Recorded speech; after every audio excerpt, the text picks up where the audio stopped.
అంటే సుమారుగా 17 మంది చనిపోయిన తర్వాత అంతకు ముందే ఇమీడియట్ గా రెస్క్యూ ఆపరేషన్స్ లో కానీ ఫైర్ ని కంట్రోల్ చేసే విషయంలోని కానీ ఎక్కడ కూడా కాంప్రమైజ్ అవ్వకుండా డిపార్ట్మెంట్ వాళ్ళందరూ కూడా దగ్గర దగ్గర మంటలు ఆర్పిన తర్వాత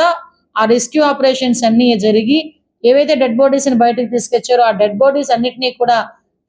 కన్సర్న్ ఇక్కడ కొంతమంది ఎన్టీఆర్ హాస్పిటల్ కి కొన్ని కేజీహెచ్ కి తరలించి మిగతా వాళ్ళందరినీ కూడా ఇమీడియట్ గా ఎక్కడ హాస్పిటల్స్ ఉన్నాయో అన్నిటి దగ్గరికి పంపించడం జరిగింది.